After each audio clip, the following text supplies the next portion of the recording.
Ang boto mo, kinabukasan mo, Candidates Forum.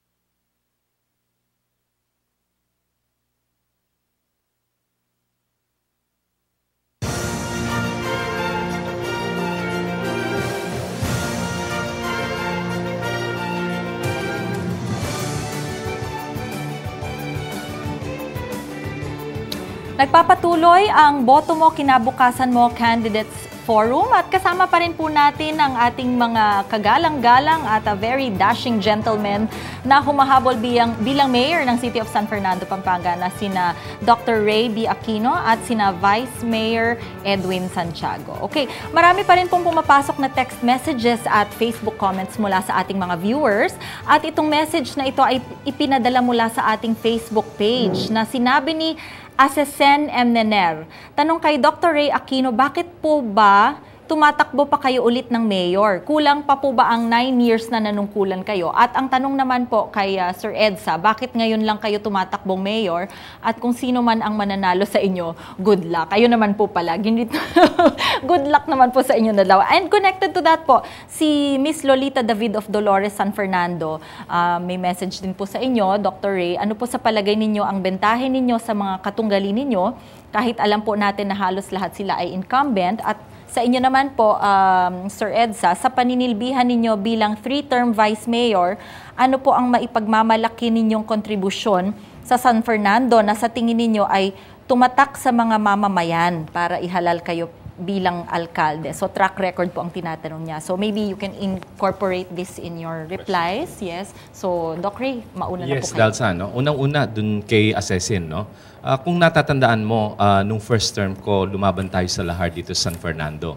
Yung second term ko naman, yun nung panahon na halos nangawala yung mga businessman dito o yung mga negosyo, kaya in-entice natin para makapasok. Dumating yung Schumart, dumating yung Robinson, at sumunod na yung mga maraming mga businesses dito.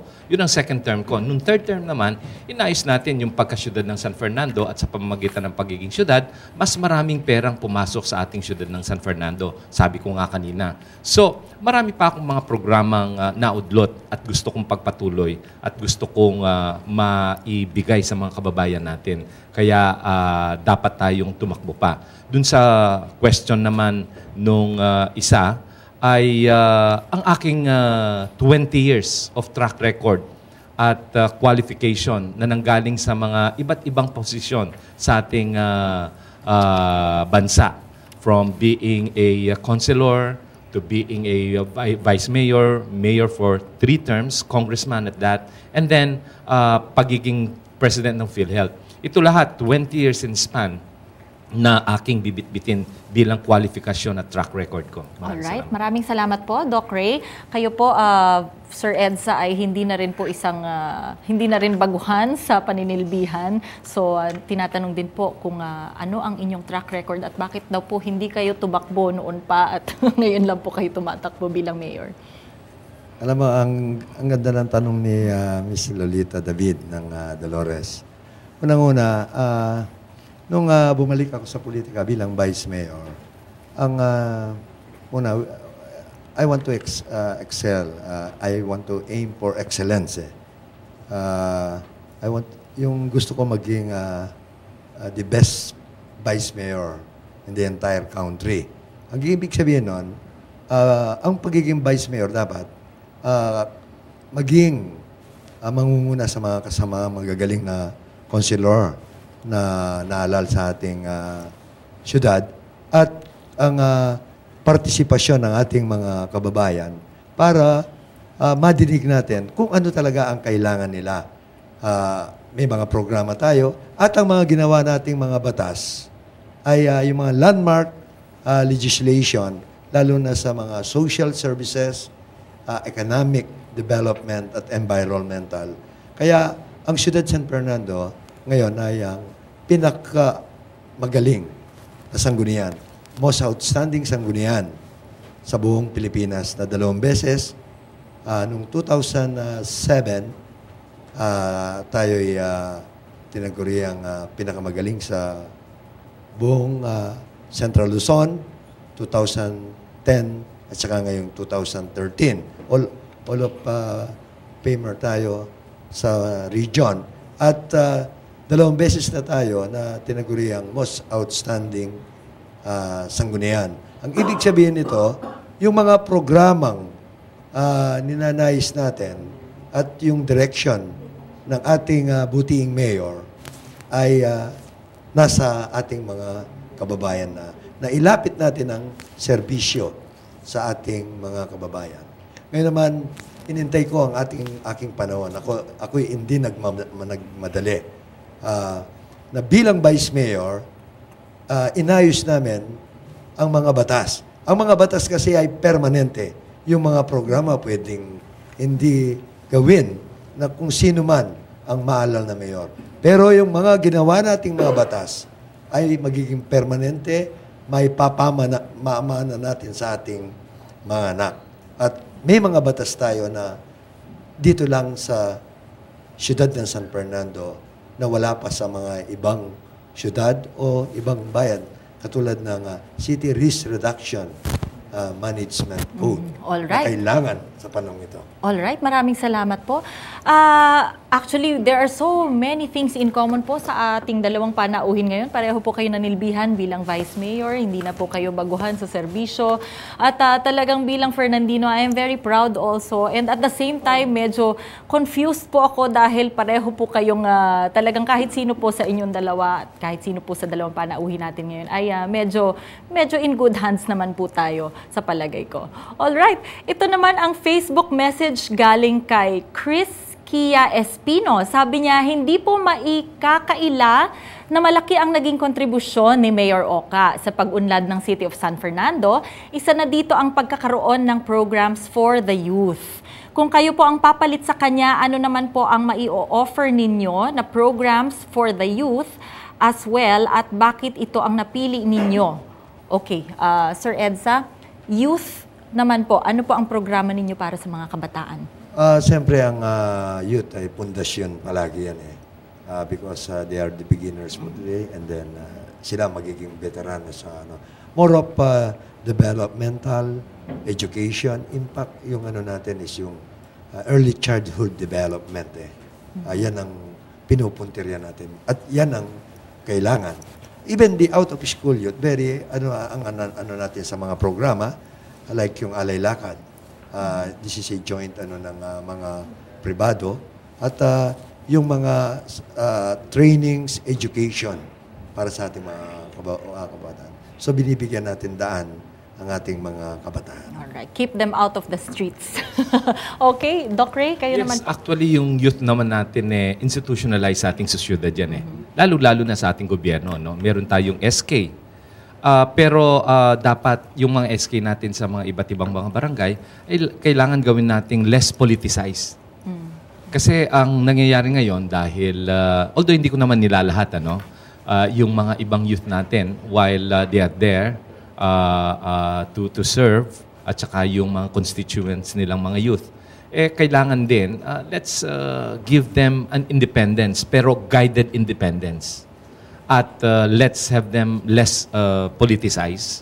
At ituro natin, like for example, yung about education, yung summer yung parang pagsa-summer job nila, yan ay makakatulong sa kanilang maturity, sa kanilang pagkatao. Leadership, sports, hindi rin pwedeng makalimutan yan. And of course, yung drug problem, that is usually ang natatarget yan, yung mga kabataan natin.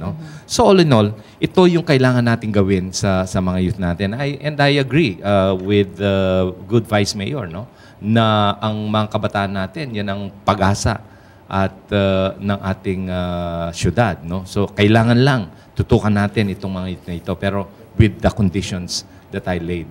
Thank you. Of course, may parameters po yun sa selection and all of that. Okay, speaking of youth, meron po tayong pumasok dito na Facebook comment or message or question from Elmer T. Mercado. Ayan, kanina pa po siya naghihintay dito sa kanyang, na masagot ang kanyang katanungan. To both distinguished fellow professional and candidates for City Mayor of San Fernando, ano po ang programa ng inyong administrasyon para maipatupad ang Architecture Act of 2004 o RA 9266, very specific po siya, sa buong syudad ng San Fernando at matulungan kaming maliliit na mga arkitekto at estudyante ng ating bayan. And this Architecture Act or RA 9266 pertains to the regulation for the registration, licensing, and practice of architecture in the Philippines. So ano po ang inyong magiging action steps towards this? Definitely, ito ay Republic Act. So this is a law. So kailangan talaga suportahan natin. No? Definitely we will support that. Pero of course, aside from the support of the local government, dapat din yung mismong organisasyon nila magkaroon ng paraan para ma-check nila yung hanay nila na nagkakaroon ng problema. So self-regulation Yes, po. self-regulation at the end of the day. All right, thank you po. Sir Edsa, kayo naman po, ano po ang take nyo dito? Ang mga batas dapat implement even sa locality at ang mga association naman ng mga architect ay kasama sa partnership natin yung MSGC. So patuloy tayong magsasama at saka yung mga mungkahi at lalo na yung inyong partisipasyon sa ating syudad in terms of yung association ng mga architect in terms of aesthetic at yung design kung ipipicture natin ang ating lungsod sa darating na panahon. So patuloy tayong magsasama being included in the Multi-Sectoral Governance Council. All right. And which has proven to be very effective po, di ba? So more of like continuity po ang inyong gagawin. All right. Itong huling mensahe ay mula kay Chris Esguera. Sabi niya, ano pa po sa tingin ninyo ang bagong programa na maaari ninyong gawin o pagtuunan ng pansin kung kayo ay mananalong mayor ng San Fernando? So gusto pong malaman ni Chris kung ano ang hindi pa nagawa ng current administrasyon at kung ano ang idadagdag nyo pa or gagawin ngayon na hindi pa nagawa in the previous year. So ito na rin po ang pagkakataon ninyo na probably kumbinsihin ng ating viewers kung bakit kayo ang dapat nilang piliin bilang bagong lider ng ating bayan dito sa San Fernando. So, Sir Edsa. Sa ating mga kababayan, dahil po ang ganda po ng ating pagsasamahan mula po noong 2004, nag-umpisa po ang ating pagbabago at nagkaroon tayo po ng isang magandang relasyon. At yung pong ginawa natin sa loob ng 9 na taon, dadagdagan po natin dyan dahil po yung kakulangan po ng panahon, katulad po ng paglalapit po ng serbisyo sa ating mga kababayan sa mga barangay ay nag-umpisa na po. At yung mga dapat dagdagan na serbisyo na kailangan po ng ating panahon ay ating tutugunan. At sa ating po mga kababayan, pagpatuloy po natin ang magandang pagsasamahan po natin. Kami pong nanunungkulan ay gusto namin pong mapuntahan po yung ating mga panaginip, yung ating mga destinasyon para mahihatid po yung ating mga anak. Kaya patuloy po tayong magsama-sama para sa magandang kinabukasan po ng mga Fernandino. Maraming salamat po, Sir Edsa, sa inyong napakagandang closing spiel. At mapunta naman po tayo kay Dr. Ray. Yes, unang-una gusto kong pasalamatan ng CLTV 36 for coming up with this election forum, at ito ay maganda dahil mas maraming nakakilala sa mga kandidato at masusuri nilang mabuti. No?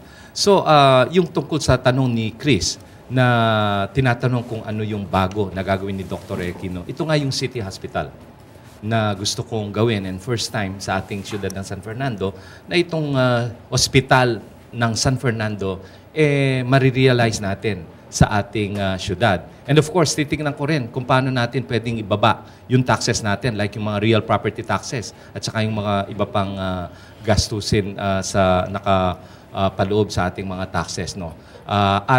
Of course, sa ating pong mga kababayan, narinig nyo pa po kami, nalaman nyo ang aming mga plataforma ng gobyerno at siguro po kayo, mga kababayan ko dito sa San Fernando, mas kilala nyo si Dr. Ray Aquino, wag po sana tayong magpadala dun sa mga paninira at lalong-lalo na hindi totoong paninira at saka yung mga pamimera ng mga ibang mga kandidato. Sana po tumingin tayo dun sa qualification, sa track record at saka sa kung ano ang pwedeng gawin ng ating mga kandidato. So I will leave you itong isang sinasabi sa ating batas. Public office is a public trust. At gusto ko ring sabihin sa inyo, yung sa Matthew 20, na be like the Son of Man who comes not to be served, but to serve. Maraming salamat po. Maraming salamat din po, Dr. Ray. Talaga naman po ay napakamapalad po nating mga Fernandino dahil pareho po sa ating mga panauhin ngayon na tumatakbo bilang mayor ng San Fernando ay parehong professional, highly qualified and talagang with good track records. So on one hand, medyo mahirap po pumili, but on the other hand, talagang we will be assured of still good governance maybe here in San Fernando. Okay, so nais po namin ulit magpasalamat sa ating mga panauhin na nagpaunlak sa ating programa. Salamat din sa mga karehiyong masugid na sumubaybay sa ating episode at sa mga nagpadala na rin ng mga katanungan. We are so sorry hindi namin na-entertain itong inyong mga tanong dahil sa kakulangan ng oras, no? But from Edsa Castillo ng San Pedro Cutud, tinanong po niya, kung kayo ay mailuluklok na mayor, ano po ang magagawa ninyong mas makakabuti sa mga tindera sa palengke para mas maging maunlad pa ang kanilang pamumuhay? We actually answered this already, no? Pinag-usapan na natin yung vendors and the public market. From Rose Manalo, ano po ang aasahan ng mga public schools mula sa next mayor natin, lalo na po sa mga guro? Ito tinalakay na rin po natin earlier, no? At from Edmin Terence, pagpapatuloy niyo po ba ang mga programang nasimulan ni Mayor Oka? Okay, if it ain't broke, don't fix it. Yun po siguro ang ibig niya sabihin. Alright, so maraming salamat po sa inyong panonood. Sa ngalan ni Grace Gorospe Hamon, ako si Dalsa Montalban Hizon, ating alamin at suriin ang plano at programa ng mga kandidato dahil kinabukasan ay nakasalalay sa matalino mong pagboto. Ito ang Boto Mo Kinabukasan Mo Candidates Forum. Magandang araw po. Thank you very much.